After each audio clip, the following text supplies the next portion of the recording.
Right. Plus, it hit me a couple of times. How? No, go ahead. What are you doing? You know what I mean? Oh, I For had cookies. this couple on my board that they're not. "Did you We're have on the dinner record. tonight?" And they said DoorDash. Okay. Hey, don't be just firing that thing up without telling us. You could be telling trade secrets. All right, it looks like it's 6 o'clock. Let's go ahead and get started. We'd like to welcome everybody to our City Council meeting, Tuesday, September 21st, 2021. Let the record show that all City Council members are present. Mayor Searle is excused. We wish him a speedy recovery. We will go ahead and have the Pledge of Allegiance now, and Councilor Arnold is going to lead us in that. Everyone, please rise and join me in the Pledge of Allegiance, please. I pledge allegiance to the flag of the United States of America and to the republic for which it stands, one nation, under God, indivisible, with liberty and justice for all. Thank you. Thank you. We'll now have a moment of silence, as is traditional in our meetings. We'd ask that you remember our first responders, police and fire, also those that are serving our country to protect the freedoms we enjoy, and also Mayor Searle. And so we'll start with that now.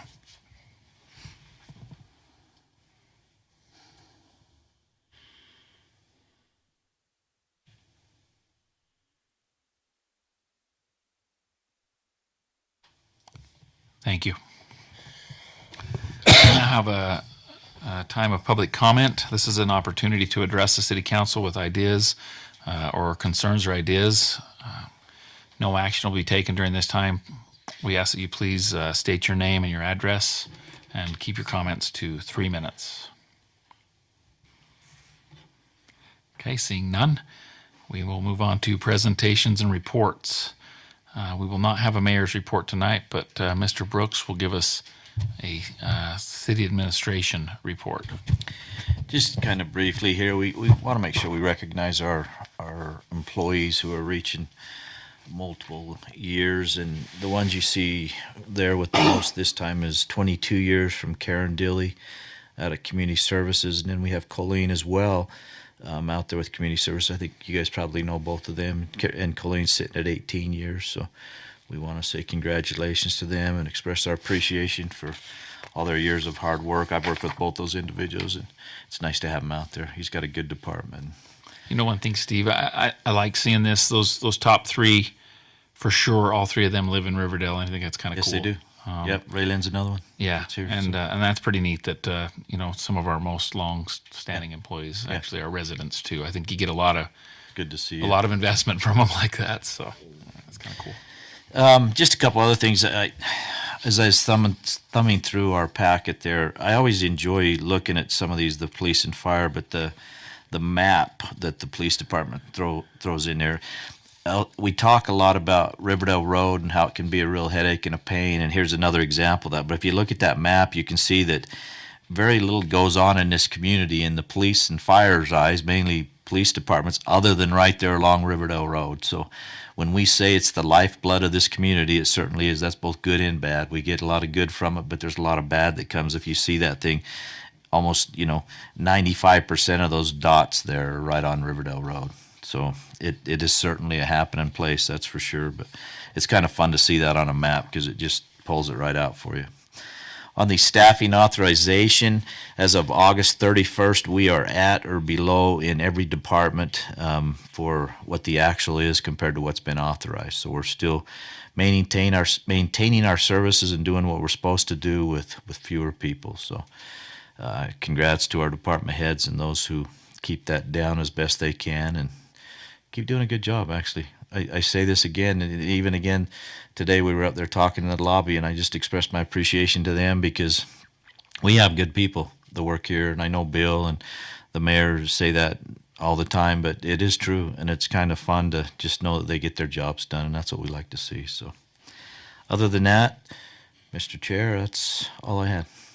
Okay, we were going to have a brief community development report from Mr. Eggett. Thank you.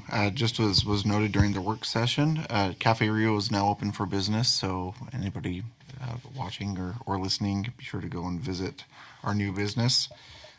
Dutch Bros Coffee will be planned to open, we hope, within the next week or two. We anticipate some kind of a grand opening or ribbon cutting, and again, we'll keep you updated as more information is available there. Raising Cane's is coming up out of the ground. That building is filling, talking to the building official, probably sometime in November is when it might be open. I don't know if it'll be mid-November or late November, but right around holiday season, which will only make Riverdale Road even more interesting. So we'll keep you updated that way. And Mobed, as we believe, is coming along pretty quickly. So I would say Mobed is maybe within the month could be open for business. Looking at these others on here, we anticipate the Cheddar Scratch Kitchen resubmitting here very soon to come back to Planning Commission for a final review, and Take 5 Oil has resubmitted and will be at the Planning Commission next week for a final recommendation review. So those are things to update. Thank you. We'll now move on to consent items. There are 2 consent items. We're going to do them separately tonight. Consent item number 1 is consideration to approve meeting minutes from the September 7th council work session and regular meeting. Are there any changes or corrections to the meeting minutes? If not, we'll have a motion. So moved. Second. Okay, we have a motion. That's a motion to approve the meeting minutes in a second. Any discussion on that? Okay, all in favor? Aye. Any opposed? Okay. Our second consent item is a consideration to approve Steve Brooks, the city attorney, as acting city administrator. Any discussion on that? Okay, if not, then we would need a motion. So moved. Okay, that's a motion and a second. Any discussion on the motion? All right. All in favor? Aye. Any opposed? Okay, seeing none, we'll move on to our action items. Action item number 1 is a consideration of proposed site plan amendment for Walmart Supercenter located at 4848 South, 900 West in Riverdale. That request is by Walmart and Galloway and Company. After that consideration, we would look at approving Resolution 2021-23. Mr. Eggett. Thank you. Walmart tonight is represented by Doug Staker with Galloway and Company Engineering, who's present to address any questions or comments you may have for him. The parcel is in a retail commercial park overlay zone subject to a master development agreement and a development plan. This request is in line with that development agreement and development plan.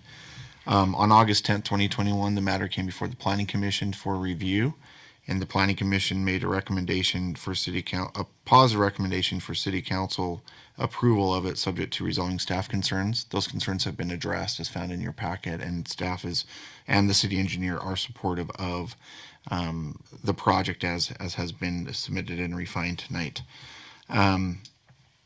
The general plan guidance for this area is listed as planned commercial high, and the proposed project would comply with the land use. There are a few small comments from Mr. Douglas that have been provided to the applicant. Mr. Douglas feels comfortable with it moving forward, but they're just things that would need to be on an updated set of drawings, comments, and that sort of thing. So relative to the stormwater prevention plan, the drainage system operation and maintenance plan, and then some notes about requiring construction materials meeting city standards and any missing, non-functioning, or damaged surface improvements being replaced. So those are the specific comments from Mr. Douglas. Other than that, there are no outstanding comments or concerns from staff as noted, and you have in your packet representation of what the exterior will look like in the first few pages following the application, as well as representations of then the site and how the flow of motorists will be driven around the site to the new location, which will be in the old garden center. Well, I shouldn't say old, existing portion of the garden center on the southwest corner of the current building site. That will be re-raised to accommodate this use at that location, as well as there will be a little bit of new landscaping installed tied to the improvement at the location. So with that, I would defer to the city council if any of you have any questions for me or Mr. Staker. Thanks. Could you tell us a little bit about the concept that you're presenting, how it's different than what you're doing now? Sure. Right now, somebody can call in their grocery order or do it online, and then they'll pull up to a stall with their number on it, and the associates will bring out their groceries and load it into the back of their car. And what they're proposing to do now is to replace that system with kind of it's called a mini fulfillment center. So you still order them the same way, but you're given a time and a stall to pull up to, and you punch in a code, and then your grocery order is conveyed overhead and brought down into a little bin with a door that you punch in the code, pull it open, and get your groceries. So You load your own car. yeah, and then you load your own car, unless there are items that are too big, in which case they'll be wheeled out by some associates for you if it's a TV or something large. Is there any limitation on how many groceries you can order, or I don't know. where you got robots? It's going to be robotic also, Yeah. is what I understand. Yeah, so somebody inside the store will be putting together the orders, and then when you punch in the code, it grabs your bin and conveyors it right to you. So I'm not sure much more than that. That's more the architecture side of things. But yeah. And this is one of the first stores, if not the first store, that has implemented it. I don't know of any others that have implemented it yet. We're doing many of them throughout the West, but they're all kind of in the same process of getting through planning commissions and getting approved. So When do you hope to have it active or finished? I'm thinking spring, but don't quote me on that. I think that they want to start construction as soon as they can, probably early December, and then have it going as soon as they can. They're moving pretty fast. So how much Mr. of an Stevens? area? Oh, sorry. Oh, sorry. How much of an area will it encompass of the garden area? Will it take most of that, or? Yeah, it'll take probably about 3/4 of the existing garden area, and then they're going to expand the garden area a little bit north, so that it'll get bigger, but still not as big as it was before. So Mr. Stevens? Okay, tell me, you're an engineer for, Galloway, so you, architecture and engineering. okay, architecture, thank you. Okay, so, I'm not an architect though. The architect is BRR Architecture. I'm the civil. okay. So if you're taking out the garden center, is the garden center as it's now configured, is it considered part of the square footage of the building, or is it external to the building? I think they consider it external. Okay, so this will still be external. I believe so, yes. Okay, is it going to be covered? It will have a canopy. It'll look a lot like a fueling canopy would. Other than there'll be two main towers that'll hold up the canopy, and then those towers will have an overhead conveyor belt system, an enclosed system that goes into the building. And the cars will come and drive under those conveyor belts and park next to the towers. and Okay, is this groceries going go to up. cause a remodel to the interior to facilitate all of this? Yes. It I- will. And is that part of this? That would be more of a building plan submittal, but the outer site Okay, so improvements we're are only found. doing the Yeah, outer. yeah, really, the building portion is not being impacted. It'll be more of an internal building permitting process that would be submitted later. That wouldn't be part of what's Oh, going on okay, here. all right. All right, because if you're doing my observations, which are strictly anecdotal, because I always park on the north side by where the pickup is now, they're mostly grocery, mostly, for my observation. And so now you're taking the grocery items from one end of the store, which is what, about 150,000 square foot store, to the opposite end, which is going to be some interesting baggage handling conveyor belts. Yep, that's exactly what they're doing. They're moving that whole system to the other side of the store and reorganizing it. Excuse me. Okay, all right. And the traffic, so are you engaged in the redesigning the traffic pattern, Yeah, traffic flow? circulation, yep. Okay. Can you talk about that for just a minute? Are you requesting any expansion of the egresses into the parking lot, like from the east side? No, it'll be the same. And one of the original comments was there's kind of that main drive aisle that leads to the egress Right. that we were originally going to use and cross over the existing stalls to get in. And then after comments, we reorganized that, and we're using the next drive aisle to the north to stay away from that, to allow for better circulation. Okay. Now, that's going to create a certain amount of traffic flow that's organic to that activity. There's also traffic flow to the service bays for the automotive, which also has their own organic. Is that going to be have you addressed, since I use that from time to time, I'm always stunned at how you kind of have to go through a maze when they've got their all their connexes out there, shipping containers. It's still mostly going to be configured that same way, and it will introduce more traffic to that one side. To the east of the towers of the new mini fulfillment center. Okay. So if you're heading east towards River Park Drive,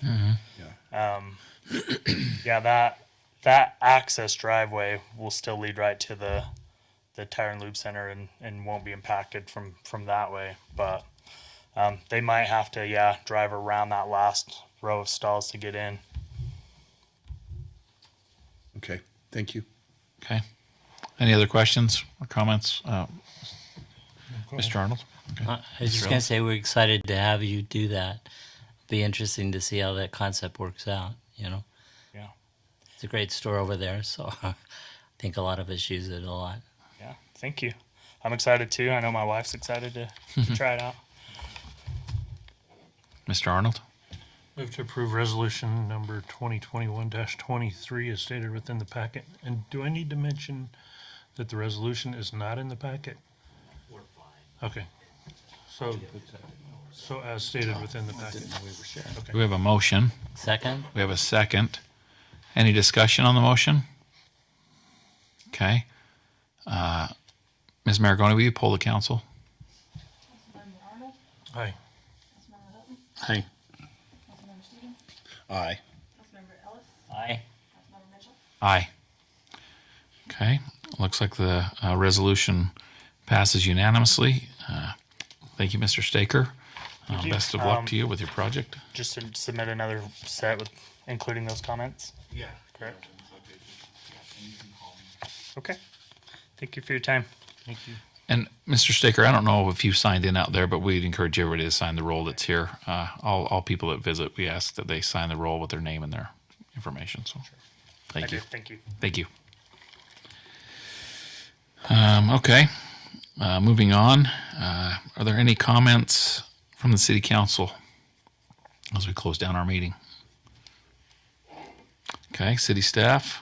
Do you have any further questions for Chief Shawley since he's here? And by the way, I forgot about this, but Chief Brinkman and Deputy Chief Warren are in training in St. George. That's why they're not here tonight. But Chief Shawley's here if you had any further questions. We told him a little bit about that fire, but you guys have anything else you wanted to hit him up on? The play-by-play would be fun. Play by play. Yeah. All right, we'll give you the play-by-play. At 4:20, we were dispatched on a structure fire over at Ken Garf, is what it originally came in as. Large warehouse. Riverdale crews arrived about just shy of 4 minutes after the dispatch, and they had fire through the roof. And the captain on that engine struck a second alarm to get more resources coming.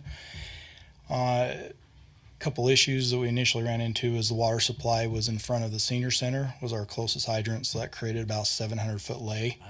To get on that far would be northwest corner. We had exposures being threatened. We had a duplex on the back end of that, and then we also had another storage structure to the south that was being threatened. Ogden, so we had 6 agencies in, 15 fire units, and 28 personnel. So we had Ogden City throw up their ladder truck to protect that building. We had Roy throw up their ladder truck to start extinguishing the bulk of the structure, and then our ladder truck was protecting the duplex and the other back end and also helping with extinguishment. So fire was started by 2 transients that were inside the building that had been occupying the building for about a month, tipped over a propane heater cooker and lit their styrofoam mattress on fire. They were right up against a travel trailer that was in there, which was our bulk of our fuel load that caused the early collapse of the center of the building.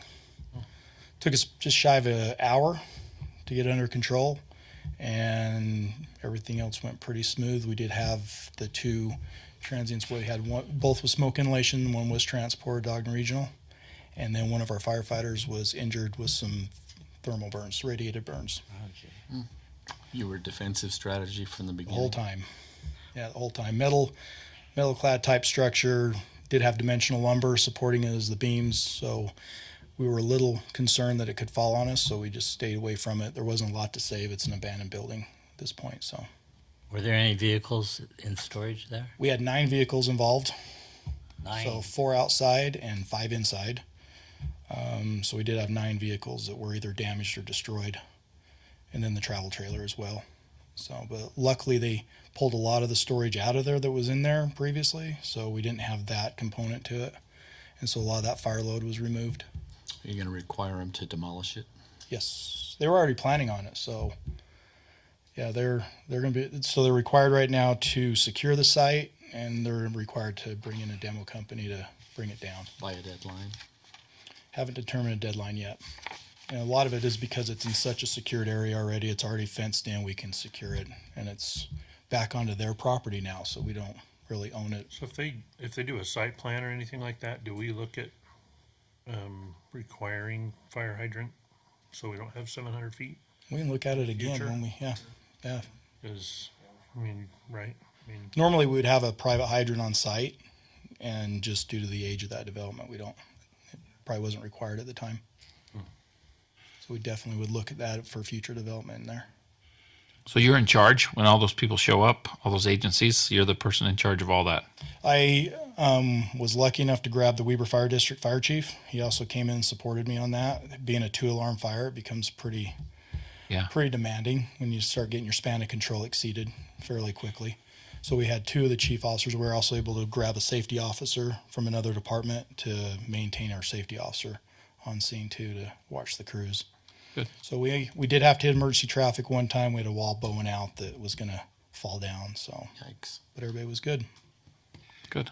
Went as smoothly as it went possibly over could. and walked over from my house and watched it for a few minutes, and I saw the Roy ladder truck spraying the tin roof, and the heat on that was just, it was incredible because the water was dissipating, Steam. A lot of white steam. and it was but it was, I mean, so I don't know what was inside that was creating so much heat, or the fuel source, but We had propane cylinders in there that were also going, and all the tires were exploding, so it sounded pretty impressive. But then for the most part were the vehicles, the fuel in the vehicles, the trailer itself. There was some storage on that back, would be southwest corner that they had in there, but everything to the front of it was empty. So most of the fuel load was about third back is where most of it, and that's where the collapse occurred too, obviously, with all that fuel load in there, but it was still minimal to what it used to be.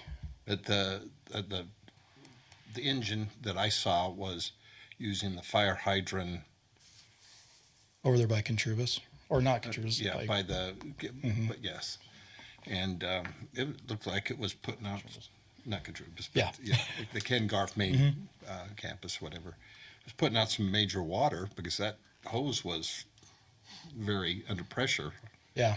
So we were at one point flowing between the 3 aerial devices and the ground monitor, approximately, not looking at the discharges, I bet we were about 3,000 to 4,000 gallons a minute. So, but it went as smoothly as it could have gone, bringing that many agencies into it. And we did empty the entire south end of Weber County. So there wasn't a single engine available in Weber County on the south end. They For wanted about to an be hour. where the Gotta action do is. what You gotta do what you gotta do, you right? called them in. So, anything else? Well, we need to recognize the Riverdale Citizens page on Facebook, keeping everybody informed. Yeah. Yes, we do, including myself and the photos that they provided, and it was very impressive. The citizens provided good photos for Very you. impressive. Good. So, Good. yeah, I always look at them to see if there's an investigative side Had of you it. been in that building? What's that? Had you been in that building to inspect it for years? We hadn't been in that building for a while. So you really didn't know what was in, other than peeking through the door. We knew Randy had a pretty good idea. Randy reported that we had some storage in there, some propane cylinders and a couple other things, but Before they exploded or after? just as we were arriving, Good. Randy radioed that over. Good. So we at least knew we had that, which pulls us back a little bit more as well. Good. So Very good. Okay, thank you. fire went out. Yeah. Yeah. Thanks. Great job. Tell your guys. Nothing else from staff there. Okay. Mr. Chair. If there's nothing else, then we would just need a motion to adjourn. So moved. Second. Okay, motion and second. All in favor? Aye. Aye. Okay, this meeting's adjourned.